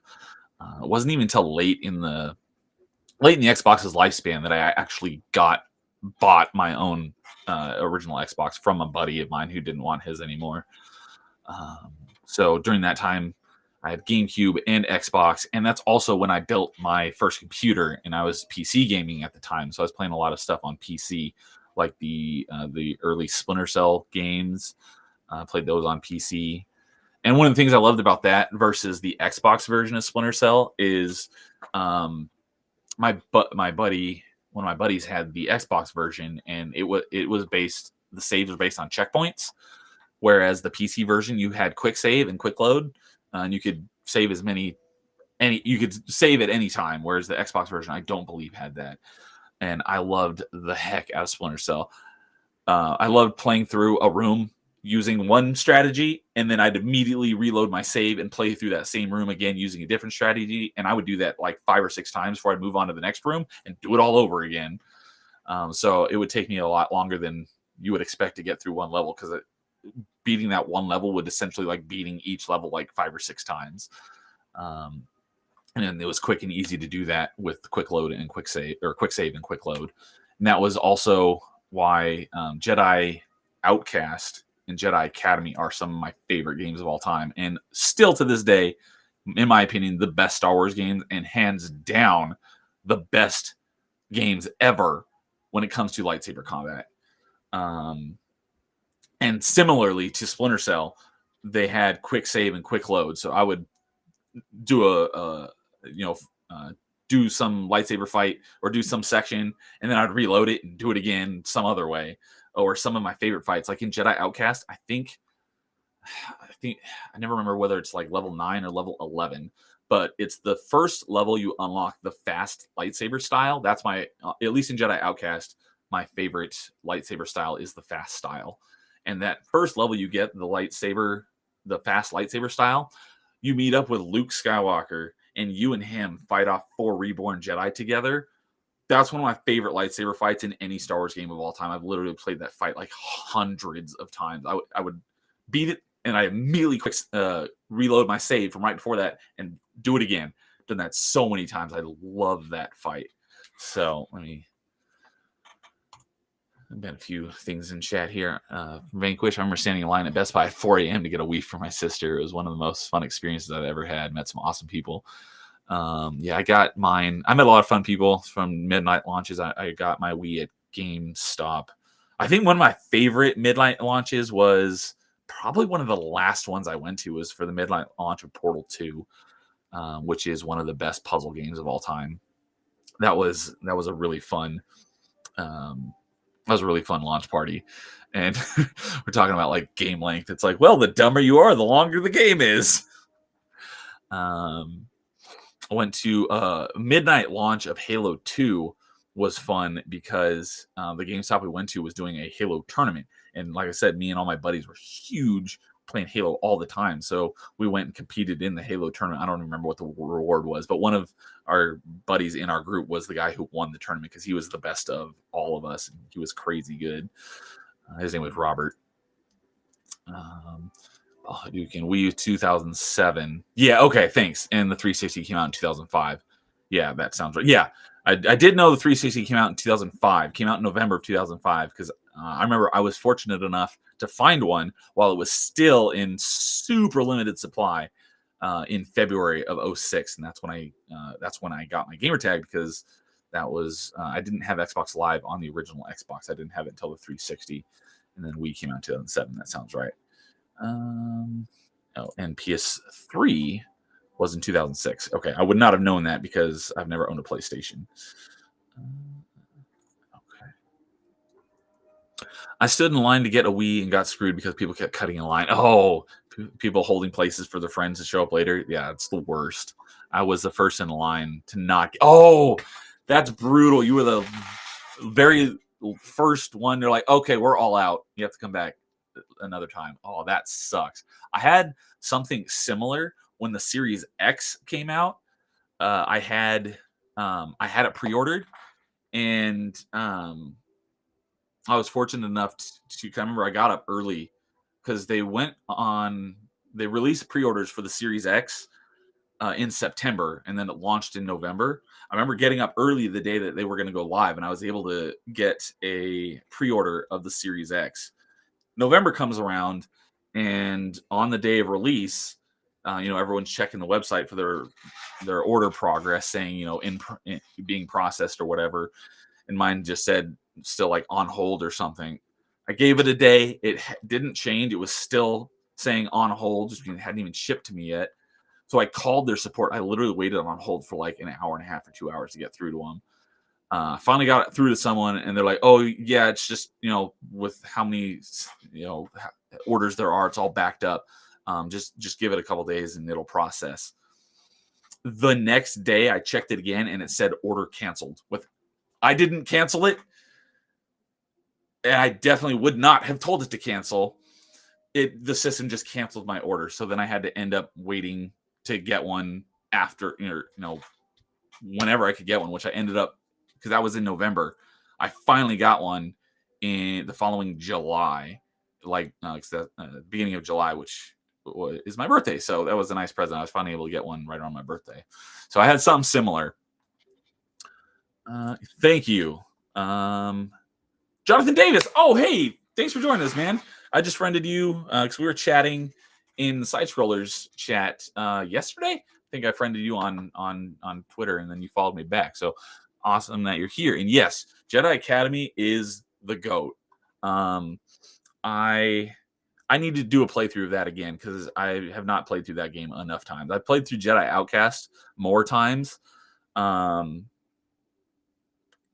Jedi Academy has took the lightsaber stuff of Jedi Outcast and tripled down on it with adding if you play Jedi Academy with a single saber, it's basically the same as Jedi Academy, where you have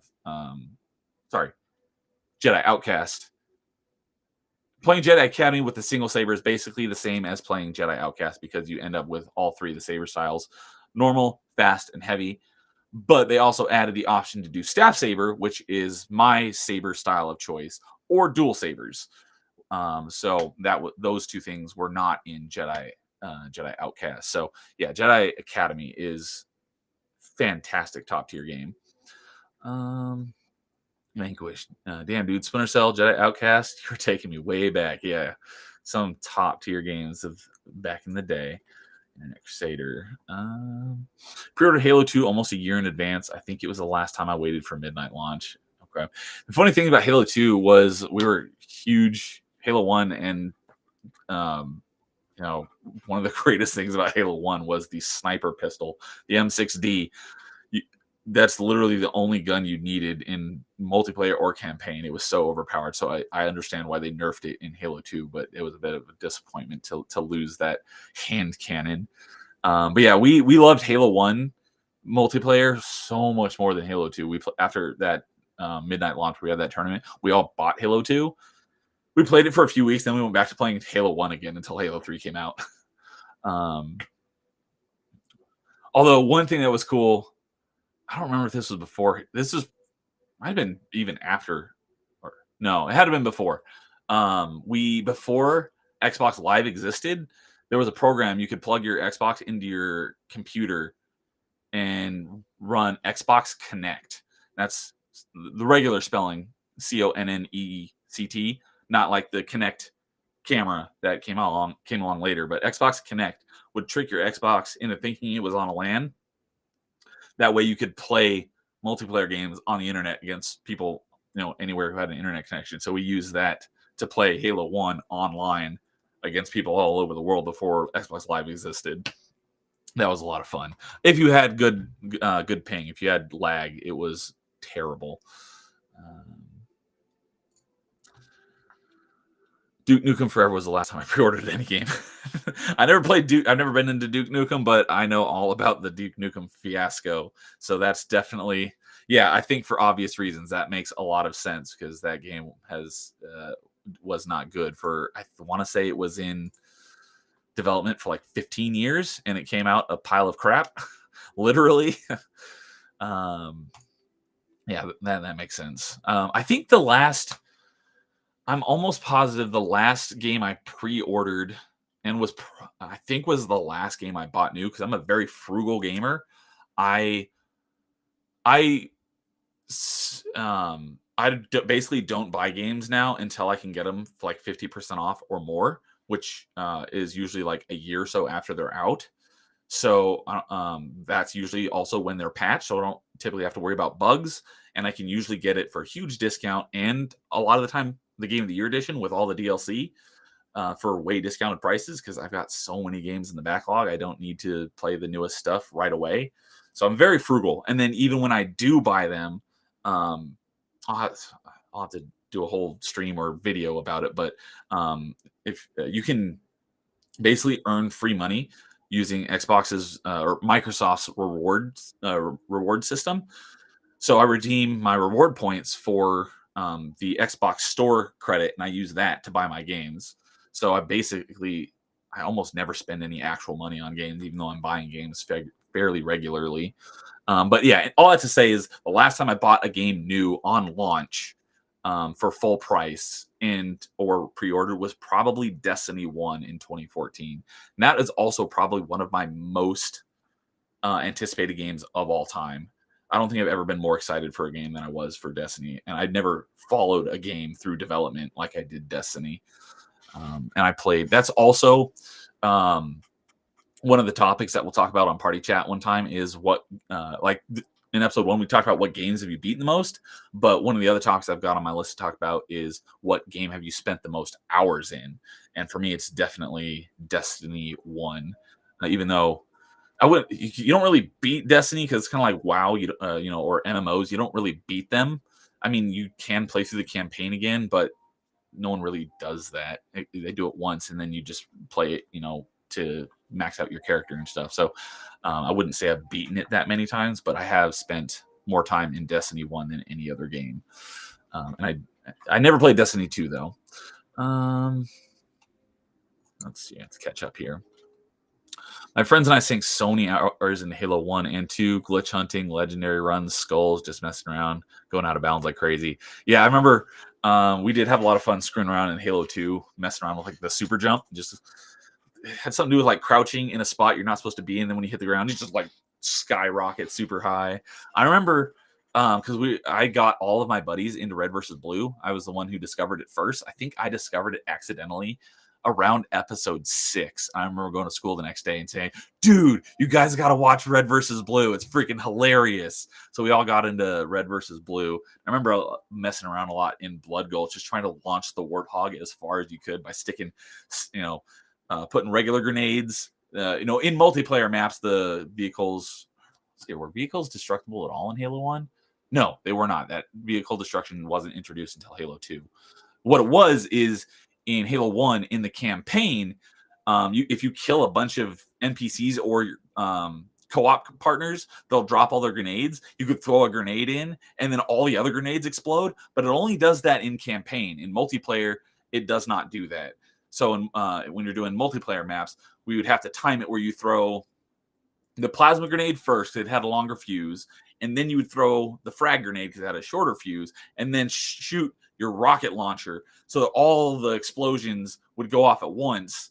And you'd also have some people stick plasma grenades to the Warthog at certain points so that when it did launch, then those plasma grenades would explode and just send it spinning and spiraling higher and higher. That was a lot of fun just screwing around with mess with the Warthog. And I think we got that idea because of them blowing stuff up in Red versus Blue. Let's see here. I do love the lightsaber weight of the newer games, Fallen Order, Jedi Survivor. Yeah, I played Fallen Order. I'm going to do another playthrough of it before I play Jedi Survivor.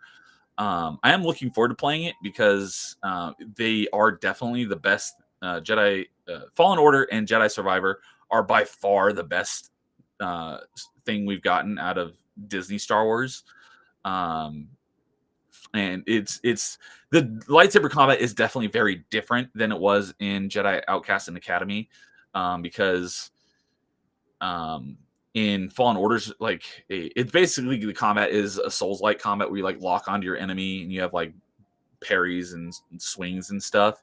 Whereas in Jedi Outcast and Jedi Academy, you have that too, but you don't lock onto characters. So if you're not positioned right, you can swing and miss even though you're like this close to them. Whereas that wouldn't happen in Fallen Order because you're locked onto them unless you're too far away. And the whole thing that it's basically in Fallen Order, it's basically like a glowing baseball bat or giant glow stick. You can't, although I believe that dismemberment finally got added in Jedi Survivor, because in Fallen Order, dismemberment was only on creatures and droids. You couldn't actually do it on humanoid characters, which I thought was dumb because that was in Jedi Outcast and Academy had dismemberment. Not by default. You'd have to turn on the G_realistic Saber Combat 1 cheat code to turn it on. But it was still rated teen and not rated M because there's no blood. Because lightsabers would cauterize the wound instantly because of how hot they are. But one of the cool things about Jedi Outcast and Jedi Academy is that it was like a real lightsaber. You didn't even have to swing it. If you just have it out and you walk close to someone, it can kill them and cut them in half. You don't even have to actually swing it. Whereas in Fallen Order and Jedi Survivor, it's, they have health bars and stuff that you have to get down to kill them. So the combat is definitely very different.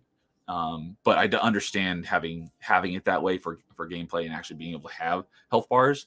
But that's definitely one of the things of reasons why Jedi Outcast and Jedi Academy are so good, because they were able to still make combat awesome even without that, and having lightsabers perform like they actually do and slicing through literally anything. But yeah, so I'm looking forward to playing Jedi Survivor. I'm going to play through Fallen Order again first, but I'm not planning on playing Jedi Survivor until it comes to Game Pass, because I've got Game Pass Ultimate, which includes EA Play, and it was almost a year after the launch date of Fallen Order that Fallen Order got added into Game Pass. So I'm pretty sure about a year after Jedi Survivor's launch, it'll go into Game Pass. That way I can play it without having to give Disney any money, because I hate Disney. Screw them. They've ruined Star Wars. I used GameSpy to play Halo 1 online. GameSpy. So that must have been something similar to Xbox Connect. I've not heard of that. But let's see. Last game I pre-ordered was Cyberpunk 2077. Kind of like Duke Nukem Forever. Terrible game on launch, so that definitely makes sense. Just because Witcher 3 is my all-time favorite game. I've started it. I played it for like an hour. I will get to it eventually. I was waiting till they released the Series X upgrade to play it so I could play it in its best form. But it's just, such a massive game. I've got such a huge backlog of games. I don't know when I'm ever going to get to it, but I will play it at some point.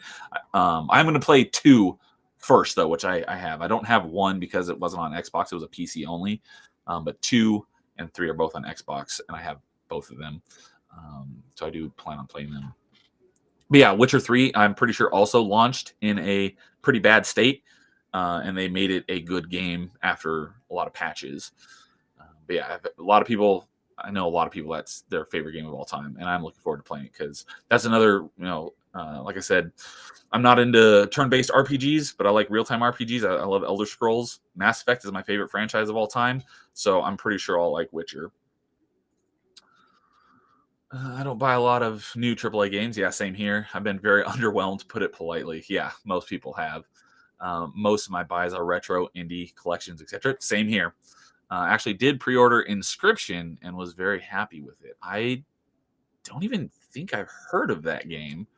And it's probably because it's probably not on Xbox. So if it's, I mean, I follow a lot of what's going on in the video game world, so I am pretty well versed on a lot of it. But I haven't heard of that one. I'm pretty sure it's not on Xbox, so that's probably why I haven't heard of it. Covenant vehicles. Oh, okay. And yeah, in Halo 1, Covenant vehicles were destructible, but human vehicles, Warthogs, and Scorpions were not. That's right. Thank you. And Link. Like Legend of Zelda Link? Or Link, you want to hop on the stream? Not tonight, but I would be happy to have you guys on, have any one of you guys on to just talk video games on open mic sometime. So,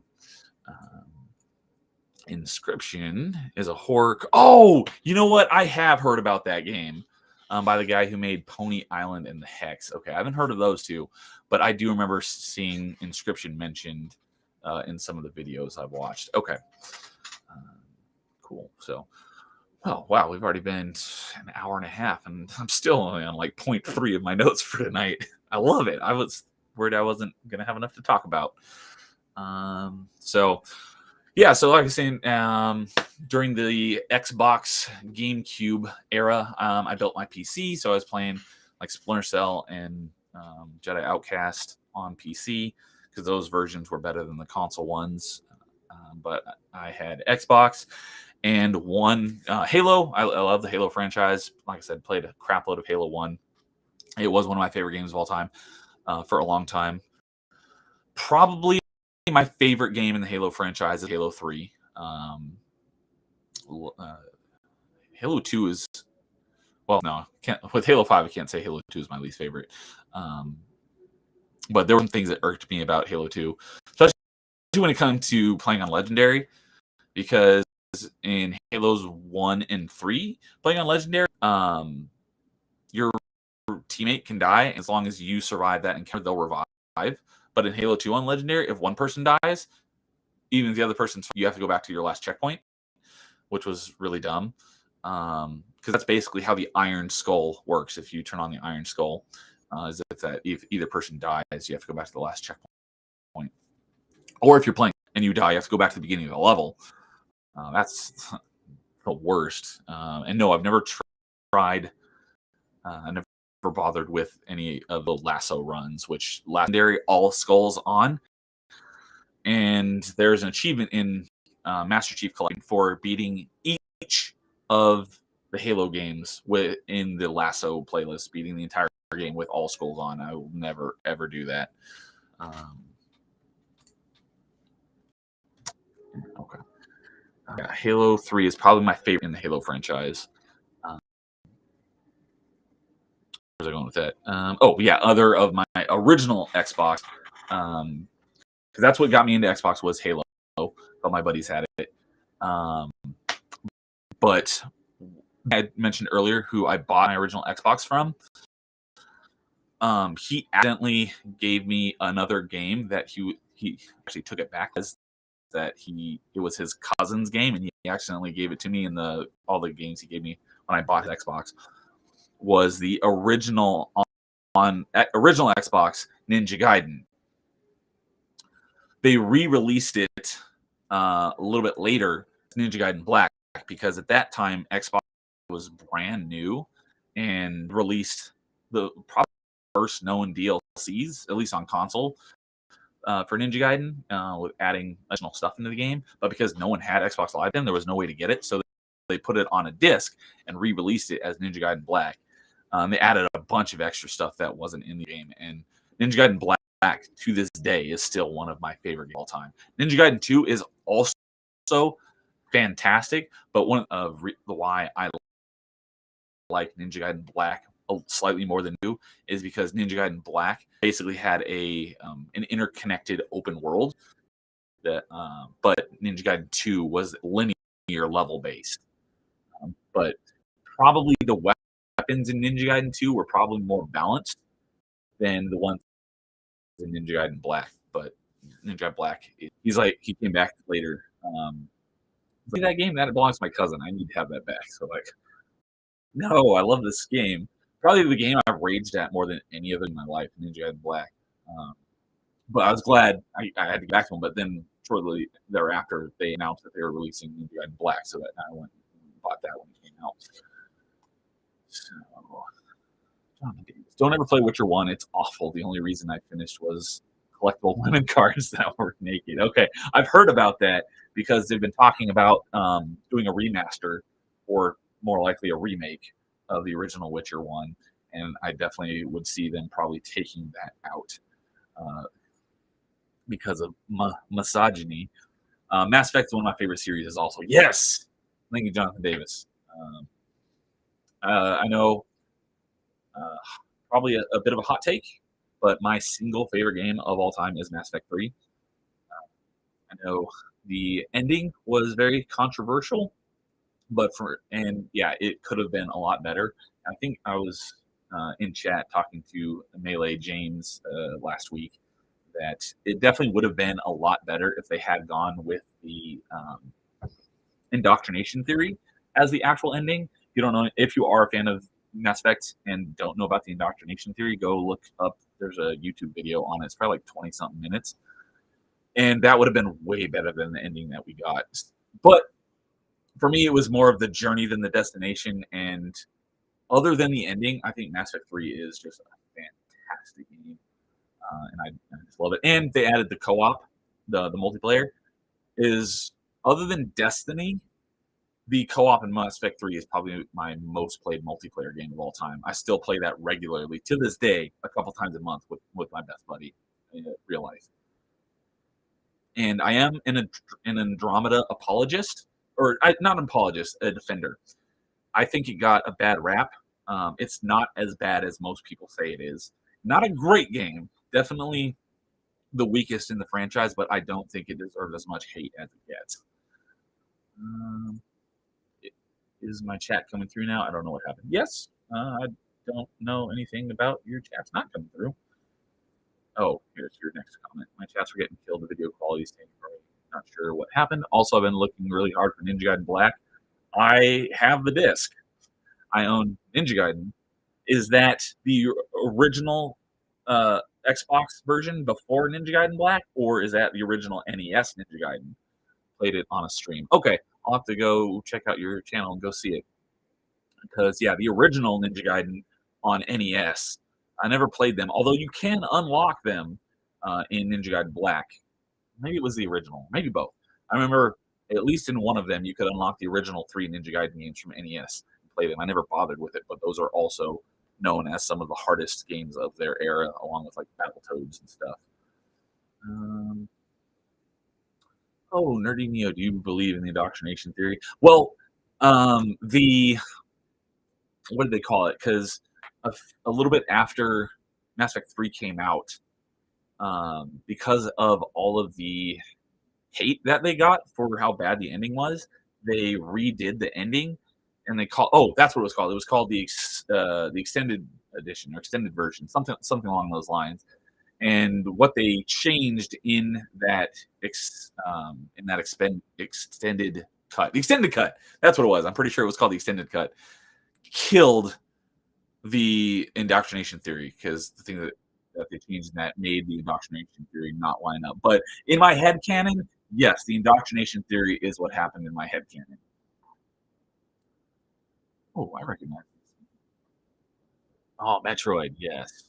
So if you weren't here at the beginning, I'm assuming. Oh, since I got some people here, can you hear the music that I'm playing? I don't know because I'm not sharing my screen. Um,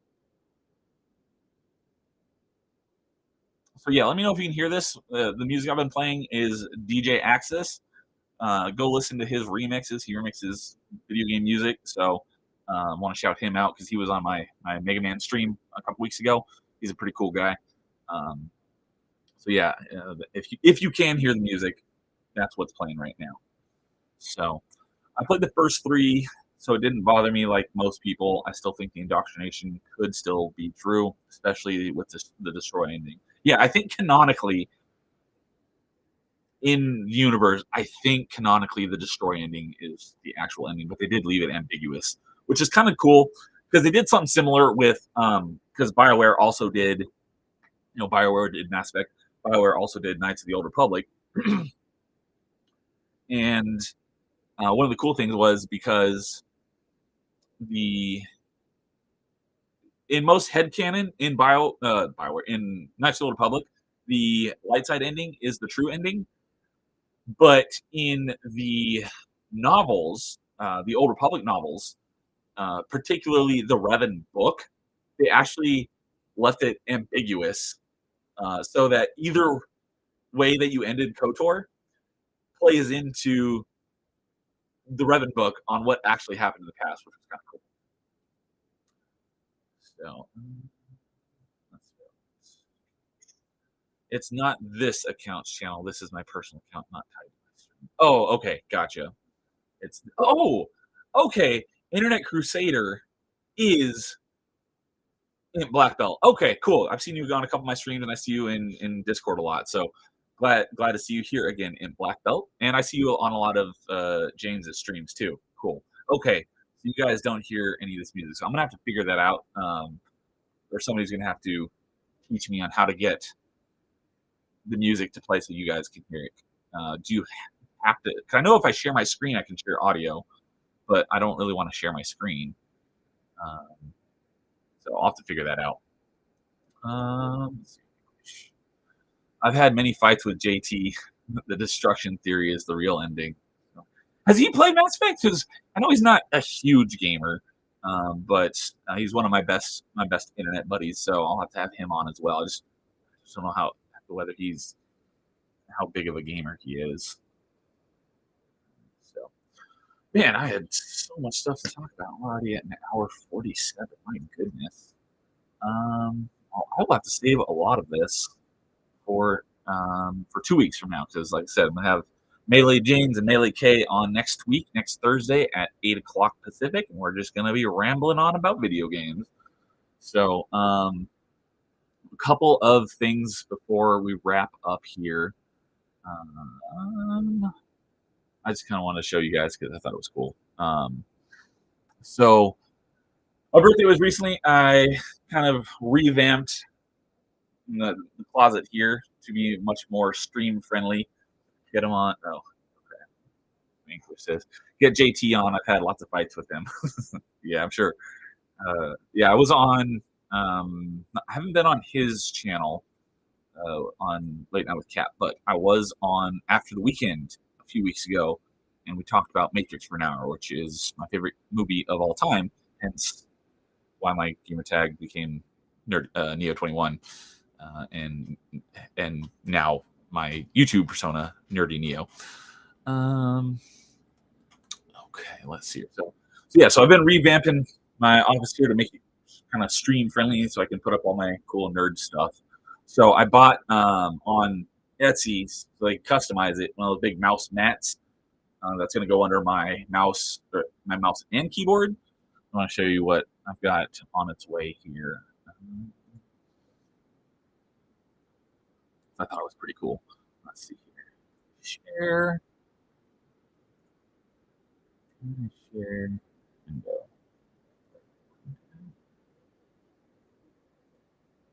Here we go. Add that. So this is gonna be my mouse mat. I've got some of my favorite games of all time here.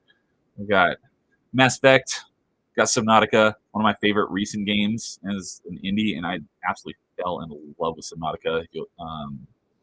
Alex from Salty Nerd is a huge fan too, so we bonded over Subnautica. Doom Eternal, one of my favorite shooters, probably my favorite shooter in the last decade. Awesome game. Ori and the Will of the Wisps, right here. arguably my favorite Metroidvania of all time. And it's funny because these two came out, I think, within days of each other, right as lockdown hit. So I was able to play a lot of them at that time. As we were talking about earlier, Jedi Outcast got my man Kyle Katarn, who is my second favorite Star Wars character. My first favorite Star Wars character is Darth Bane, thanks to Drew Karpyshyn, who, oh yeah, James isn't here, but he was talking about him the other in a stream, and he was trying to pronounce it, and I was trying to spell it out in the chat because he was calling something weird, but it's Drew Karpyshyn. I read he wrote the first three here. I've got my Mass Effect books, and I got the Darth Bane trilogy. There are 4 Mass Effect books, but the 4th one was written by Dean someone else, and that 4th Mass Effect book was terrible.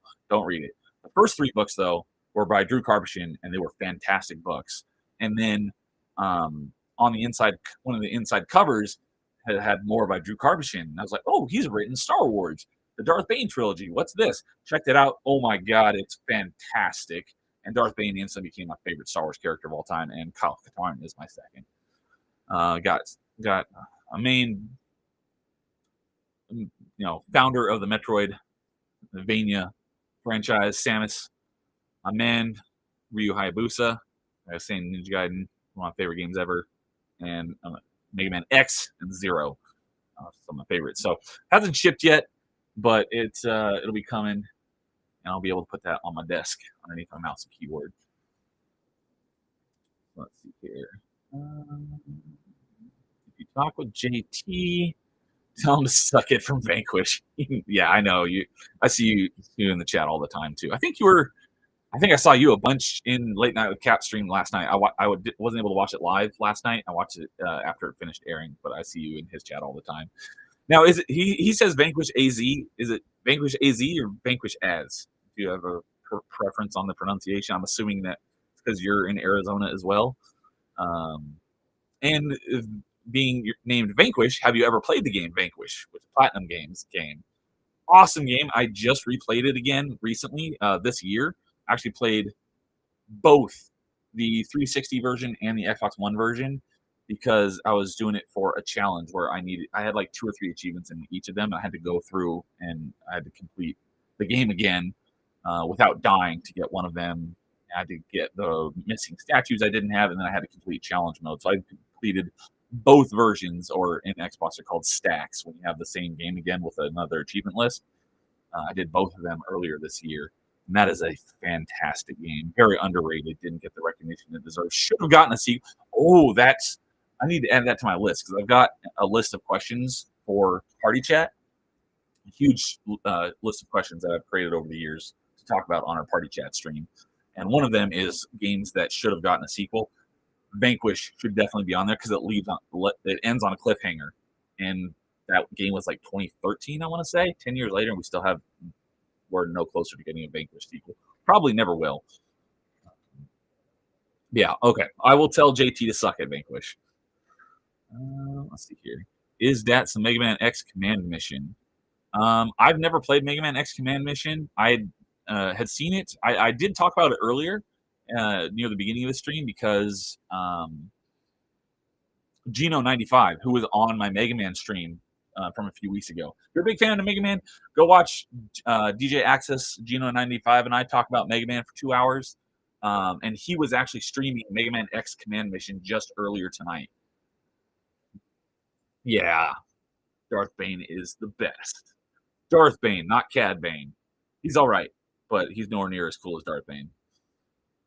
What was the 4th Mass Effect book? Oh, I don't even have it. I have it, but it's not up there because it's not worth mentioning. It was awful. Don't bother reading it. Okay. Yep, I was right. So as is Arizona. And is it as or AZ? I know as Arizona. Oh, yeah, okay. Let's see here. And I have not played Vanquish. Okay. It's really cool. It's a very very unique game. It takes place like in the year 2060 or something on this space station. It's really cool because basically you take Halo It's like this giant thin ring, but instead of it just being a thin ring, you stretch it out so it's like a cylinder. But it's not as like the diameter isn't anywhere near as big as Halo because across Halo is probably a few thousand kilometers. The diameter of the space station in Vanquish is probably like a, a couple of kilometers, so it's pretty big. But it's like a cylinder, so it's really long, and there's buildings along the inside, so it's spinning to create fake gravity. But you're in like this mech suit, and you can boost around. And you can go into slow motion, but it's all based on your heat. So if you overheat, you have to wait for it to cool down before you can use it again. And during that time, you're vulnerable, and that's when you can die. And it's a really fast-paced shooter, and it's awesome. Definitely underrated. You can usually get it for pretty cheap. So if that sounds up your alley, I would definitely recommend playing Vanquish. So, man, I have so much more stuff to talk about, but it's already almost 2 hours. It's almost midnight my time. If you guys aren't, I'm Pacific, so it's almost midnight. If you guys are East Coast, it's almost 2 a.m.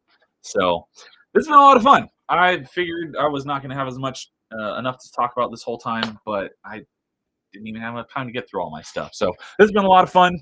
Oh, that's kind of one of the things that I always think of when I see you. Everyone thinks you're insulting heel versus babyface, but it just means Arizona. Because the first time I remember seeing you, Vanquish as that's what I thought it was as heel versus babyface.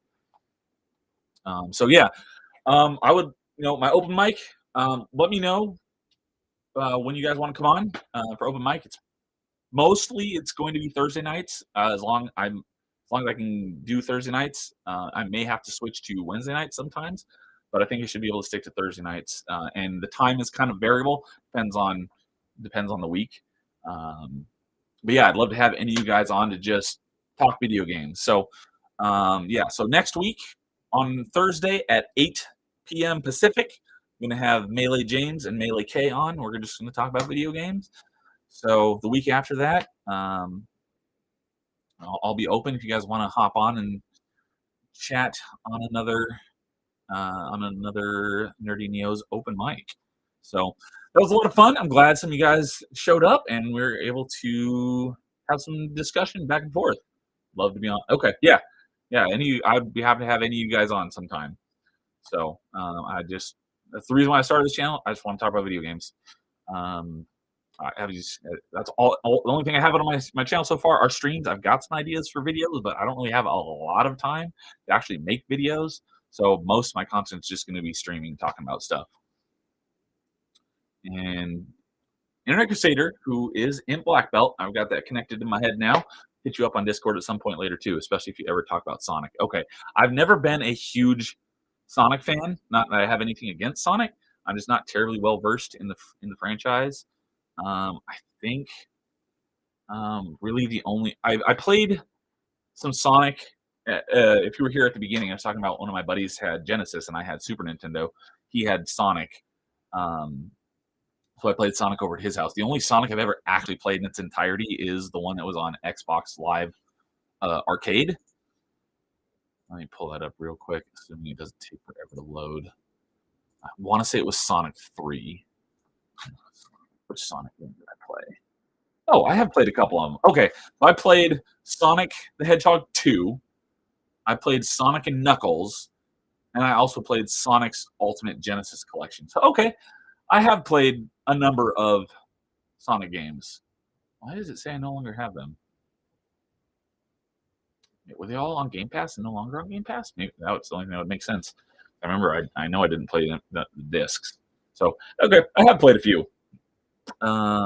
Sonic 4, I want to say. I don't know where you're going with that. So, yeah. So I have played a few Sonic games, just not a lot. Not been huge on the Sonic franchise. So, yeah. So another episode of Open Mic next Thursday. And then the next episode of Party Chat will be not this upcoming Saturday, following Saturday, the 29th at 11 a.m. Oh, okay. Sonic 4 was on Xbox. Okay. I have not played that one. So, all right. Well, that will do it for tonight. And you guys around the internet in the live streams of JT, Side Geeks and Gamers. I'll see you around. Hey, you guys.